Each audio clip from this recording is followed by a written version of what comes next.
Yeah, in our telco. investor in the red color one. Oh. So lose money lah. I think if I look at the chart now, probably it's like still not making money at all. Yeah. Welcome to the first episode of Grow Your Money. I'm Bjorn. And I'm Rachel. And we started this podcast because too many people feel very lost in investing, and we wanted to make it very simple, practical, and fun.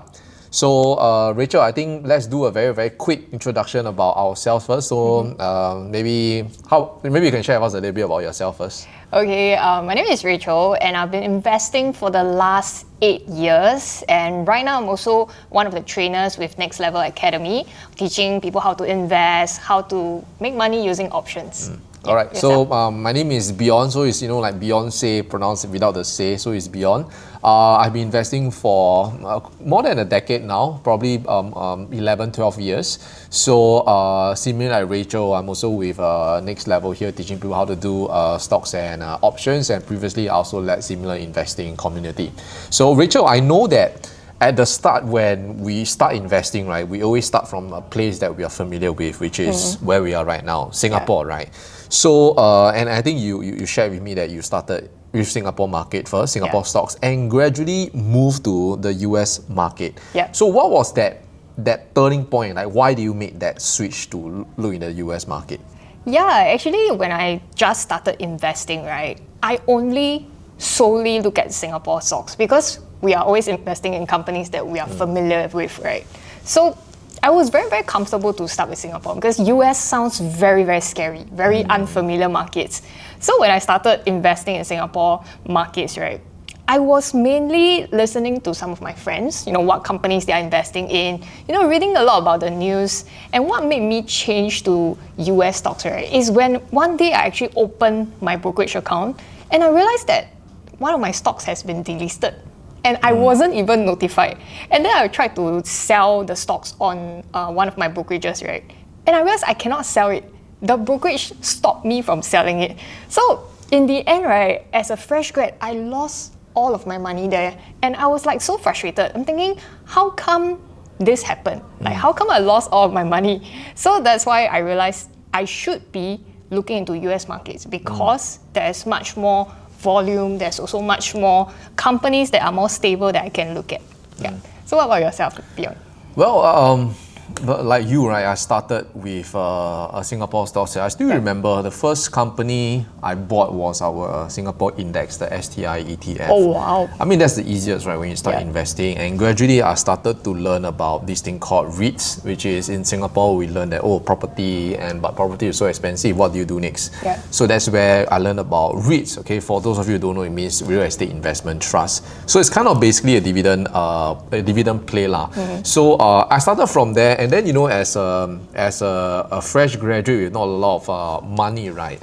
I think that I realized that if you start with dividend, it's not going to grow that much. Example, with a portfolio of $10,000, right? Yeah. And getting a yield of roughly about 5%, that is like $500 per year, right? And to me, it's like, especially when you're young, you want to kind of find place where you can take more risks and hustle, right?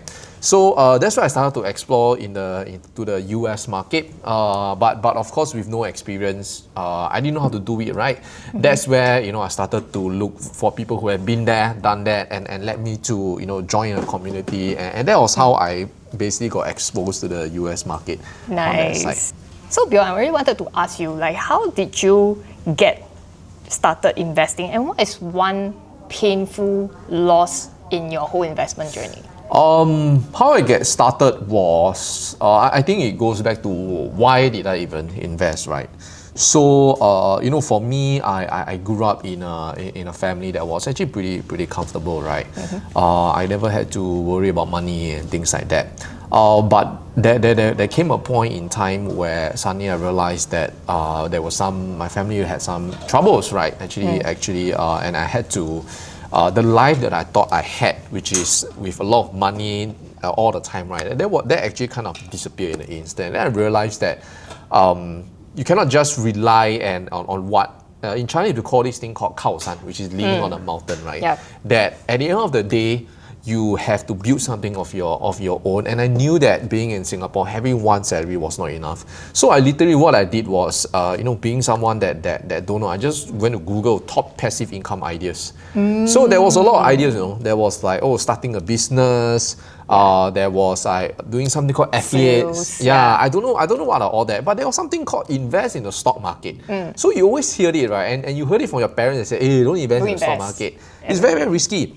But that was the only thing that I knew how, right? I came from a engineering background, and I thought it was just numbers.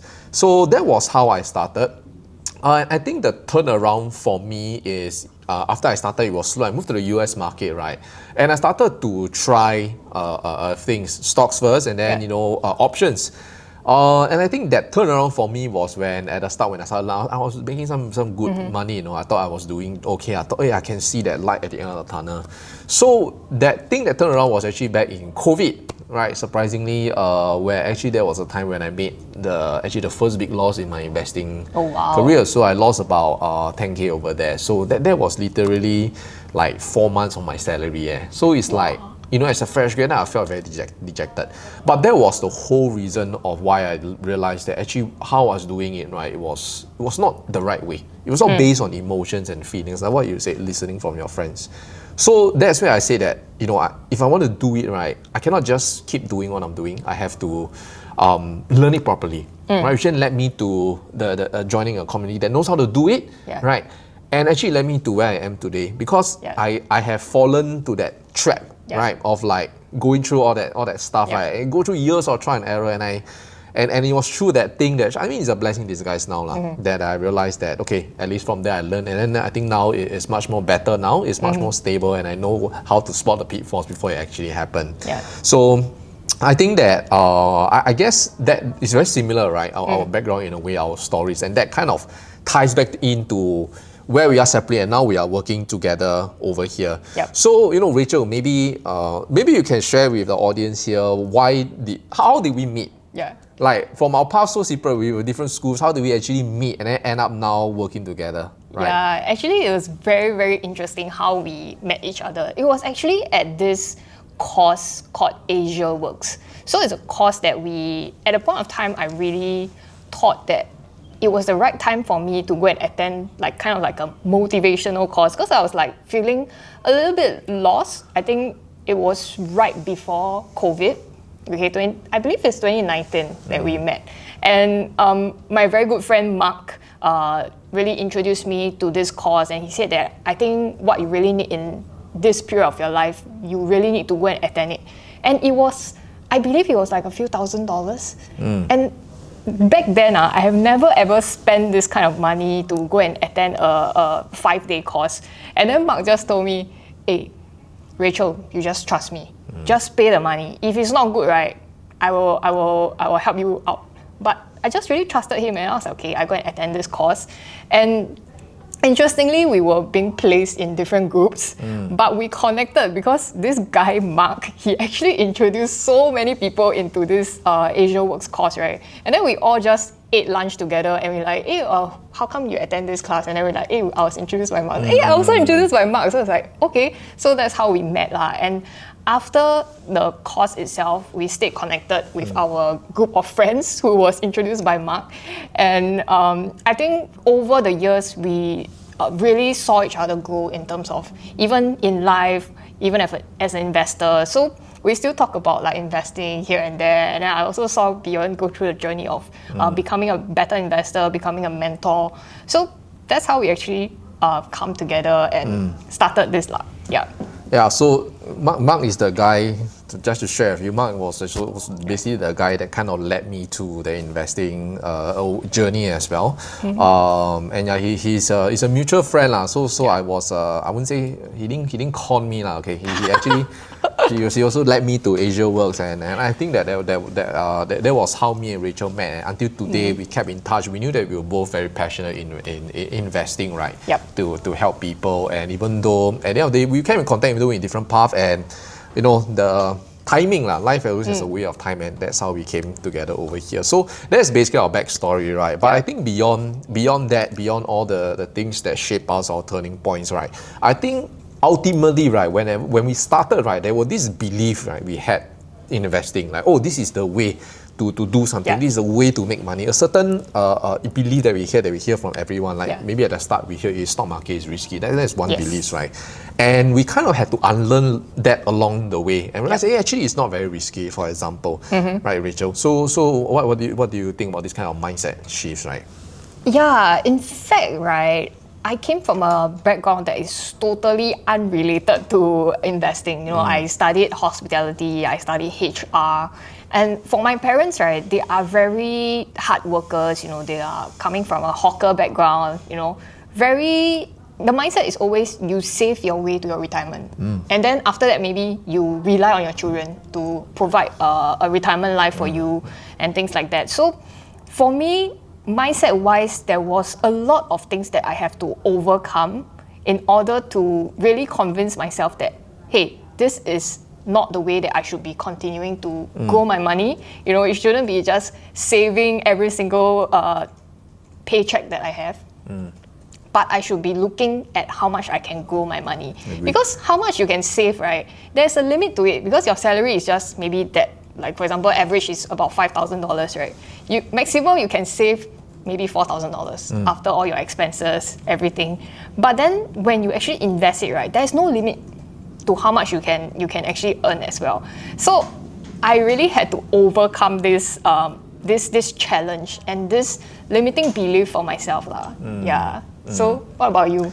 Well, I guess it's a belief lah. I think at the start is I think growing up in Asian families very similar, right? Yeah. You know, my mom worked one job the rest of her life, and then I thought, okay, I work one job rest of the life. And the traditional 对铁饭碗 iron rice bowl, right? So what I learned is very traditional route, right? That you study hard, you go to a good poly or JC. Most people say go JC, but I think I went poly. Then you go to a uni, you get a degree, and you find a good job, and you just work. And you get a BTO, you get married. So all my life I was being taught that traditional way. So that was that idea, very predictable, and it was only until halfway, which then kind of led to what shaped I think what I call this philosophy that I had is that you know, through all the things that I face is ultimately no one cares about your money more than yourself, right? And like what Rachel shared, right, that saving has that level. So how can we grow that? Of course, at the same time, we're not saying that we don't do our job well, right? We do our job well, we try to earn as much as possible, but is there a way that we can still save, but still earn more and use our savings, right, to go and propel more? Because when we also earn more, then we can also do that, right? And it becomes like what we call that twin engine, turbo engine of growth, right, to help us to do it. So I think that was what learn and why no one cares about your money more than you. So interestingly, you said about parents bring up kids, then the kids rely on them. So something that I always tell myself is that I will never expect my parents to leave anything for me. Same thing as when my kids come, right? I am probably not going to leave anything for them. I'm not going to leave. You're going to spend all your money. I will donate it to somewhere. So the whole idea is very simple. If you leave your money to someone, right? Okay, you get them the security. I think it's fair. But I think a lot of times some might fall into the trap, which I don't want it to be myself to know that, oh, my parents have money, they will always give me money. And that might lead you to become a very lazy person and think that, oh, things will always come your way, right? But that is the mentality that I adopt. And I think that there was one superstar. I think it's a Jackie Chan or someone. I remember he also not going to leave anything for his kids. The whole idea is that when you do that, right, your kids will resent you at the start. Definitely say why you're not leaving anything for me. But it's more of that long-term thing, which I think it ties back to why we invest in that long-term ideology, to kind of train the mindset to let someone kind of learn how to grow their own money. And I think this is the whole reason why we actually named this podcast Grow Your Money, of how do you actually learn this lifelong skill of actually growing your money, right? So do you agree, Rachel, or would you phrase it a bit differently? I think I have a different perspective to it because right now in our age group, right, I mean, we are millennials, right? So we are in this situation of what we call the sandwich generation. So you have to take care of your parents. I mean, that's your morally you're supposed to take care of them lah. Whether they accept your money or your allowance, right? That's their thing. But you also have to take care of, let's say, your next generation. You have to plan for their education. And right now, everything is increasing in price. Like, you go out there, you eat the chicken rice, right? Wow, last time it probably used to be $3. Now it's like $5. You have to plan for their future also. At least you have to cater to them until they are 18 years old. Then they can go and fend for themselves, right? So I feel like we are stuck in this situation that no choice, we definitely have to invest. It's not just, okay, they're gonna take care of themselves. It's also to plan for ourselves in terms of our retirement. Of course, next time, medical bills, everything is gonna add up, right? So we don't want to burden our children as well. So we have to make sure that this doesn't become a problem for our next generation, or at least you don't have to burden someone, if you don't have kids, right? You don't have to burden your niece or your nephew to come and take care of you lah. So yeah, I kind of have a different perspective, but I agree with you that there are people that have this thought as well lah, that they don't leave anything for their kids lah. More for our own protection lah. In case one day your children say, okay, bye bye, I'm going to take off somewhere already. Then you're like, hey, how come I don't have anything left? Yeah. I understand. So we talk about our beliefs. We talk about what molded us and all. So let's make things a bit interesting lah. We stir the pot a bit lah, because it all sounds good, right? Yeah. And I'm sure we've met a lot of people along the way. Good people, bad people, people who give great advice, people who give very, very bad advice, right? So let me ask you, Rachel, what is the worst advice that you have heard before from anyone? It can be investing, it can be. What is the worst advice you have heard before? Well, I think that's a very tough question because every time someone advised me, right, I always do my homework. I always check. But in my earlier years, right, maybe in my early 20s lah, when I just started investing, people always tell me that, oh, you should just invest, just start investing. So I don't really agree with it. You have to start investing, but you need to know what you are investing in. So sometimes people just tell me, oh, you just, now is the AI boom, right? Then you just go and invest in all the AI companies. No? But if I don't understand AI, if I don't believe in or don't fully understand the whole semiconductor industry, right? Should I really go and put my money where it's just because it's booming? No, I don't agree with that. So to those people who are just starting to invest, right? If let's say you are thinking of, hey, where should I be putting my money? Just go and look at things that you use on a daily basis, things that you know that it's going to be there for a very, very long time. Then that's where I'm going to go big and I'm going to put my money there. Yeah. So what about you, Bjorn? Is there any advice that you've heard earlier that well, of course, when I started so when I started in the Singapore market, I started alone. I went to read forums. In Singapore, we have this popular forum called Hardware Zone. There's this segment called Money Minds. Yes. And local forums, Yeah. So, and of course, hearing from people around, right? And just now I shared, people say, stock market was risky, right? I think one of the worst advice I've listened to is invest in Singapore blue chips company. Wow, that was one of the worst, man. I think that, and then to lead on to that, right? This advice, it was from a forum, it wasn't from a friend, but I've heard it a few times, right? Is they give some recommendation on companies. Some of the companies is basically our telco companies like Singtel, M1. Don't say company. But okay, our local telcos, and the whole idea is that, hey, if our government back them, this company will be safe. They never fall one. They like will not fall lah. The government will always back them lah. So that was when I thought, oh, okay, yeah, that's true, man. Then I just put my money in. Then lost money. I invested in the red color one. So lose money lah. I think if I look at the chart now, probably it's like still not making money at all. So and I think that I didn't invest in this, but I think the idea of being backed by government, backed by our big institutions, right? It make people feel like, oh, it's actually very safe. But I think we all know what happened with High Flux, right? Exactly. I mean, it was the same. it was people also said that, right? The whole reliance was that, honestly, I think no one probably really understand what they actually do. Yeah. They just say that, oh, this CEO, if you guys don't know, right, this CEO was actually like she was in a newsletter to say that she's one of the top CEO, and they say, oh, it's backed by the government. Yeah. When the actual thing happens, right? Wow, I tell you, the government, everyone thought, oh, the government will bail us. Oh, no such thing, man. I tell you. That's why you wait long, I think, long. yeah. So I think that leads back, right? No one cares about your money more than yourself, right? I think that was that was one of the worst advice that I did. Like, I have since cut loss on there and just moved on as well. Actually, now you remind me, right, of another bad advice. I just cut you a bit, but last time when I just started investing, right, when I first met my first loss, right, actually someone, right, my that friend told me to just hold on to it, just wait.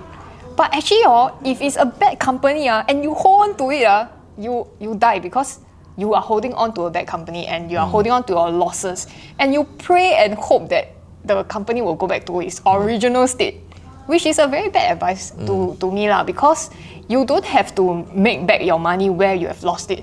Because if I would have cut loss earlier, right, before the company actually delisted, right, I could have used that money and I put it somewhere else in a better company and it can continue to grow. So really don't hold on to your losses. Just allocate it somewhere else and also put it back into the market where you know that it's gonna do very, very well. Just to share an analogy, guys, you imagine your money is a seed that you're going to plant in a soil. So you have to choose your soil very carefully. So if you put in a bad soil, right, no matter how much you water and all, right, the soil is bad. The seed will not grow. Your money will not grow as much, right? Your money might even wither. The whole seed might even die and decompose, right? But the idea is, what if you can take your seed out and put in a good soil, right? Yes, maybe you might take some time to see it grow back again, but eventually you know it will grow back. And you know that this is a very good soil. I continue to water it. Eventually I know that a tree will grow out from there. The idea. So that was that I think is a very simple analogy, because sometimes we talk about investing, we talk numbers, is a lot of things, right? So but okay, I think we talked enough about what all the bad advice, right? But what do you think, let's balance it out. What are like your 3 top rules, right, that you should do before buying a stock, Rachel? 3 top rules. Okay, my number 1 rule is you need to understand the company. Because if you don't understand the company, you are just, it's like gambling. Because you don't understand how gambling works, right? If you go to a casino, right, if you don't know, all the odds are stacked against you, because the casino has spent so much time researching on how can they actually have more probability to win over you. So if you don't have that edge, right, that knowledge about the company before you put your money where it is, right, it's gonna go very wrong for you because you are gonna panic when the market news comes. Recently our stock market has been quite volatile. If you are an investor, you should know what's going on.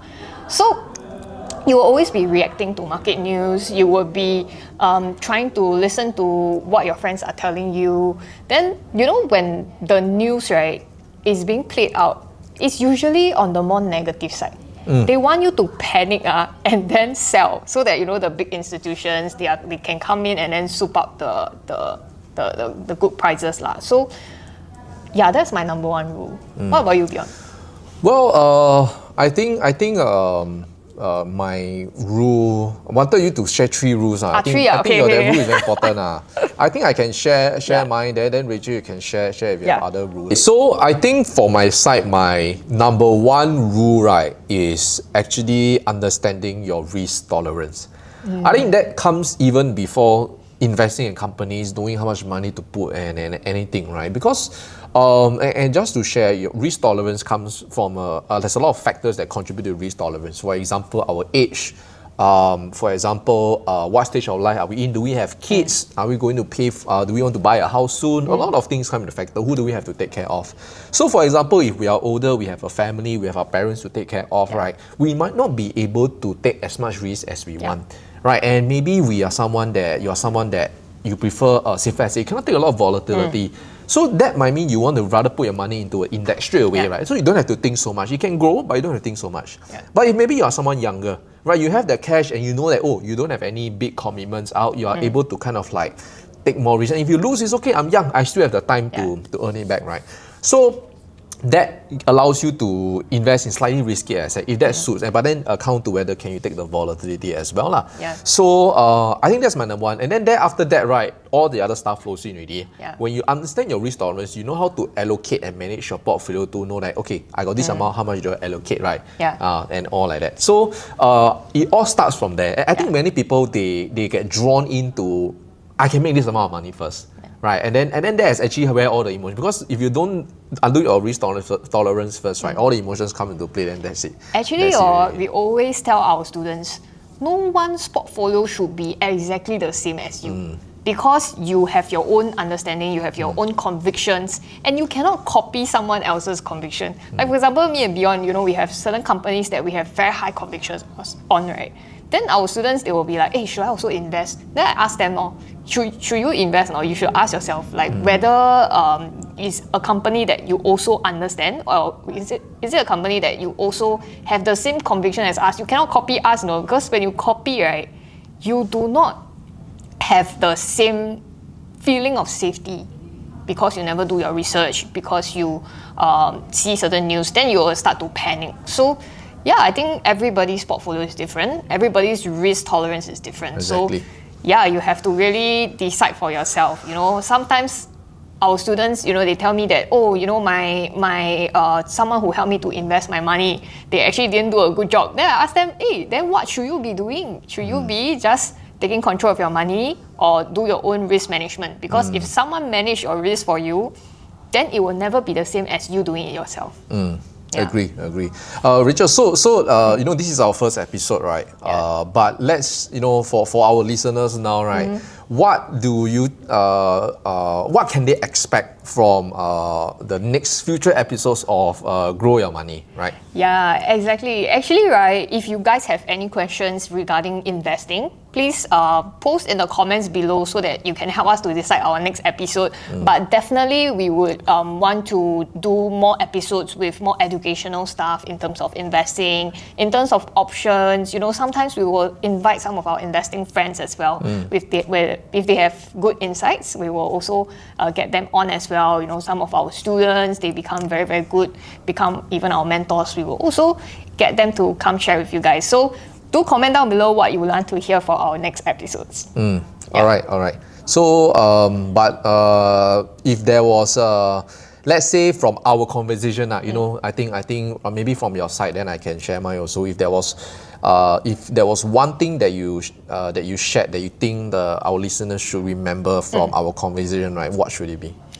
Definitely, right. I think what Bjorn mentioned is very, very good about risk management. Just make sure that you really do your own due diligence and follow through with your game plan. I think that's the most important message that you should take away from this episode. And also keep following us for more updates. That's the second most important thing. For me, it's just remember, no one cares about your money more than yourself. I think that's important. Okay.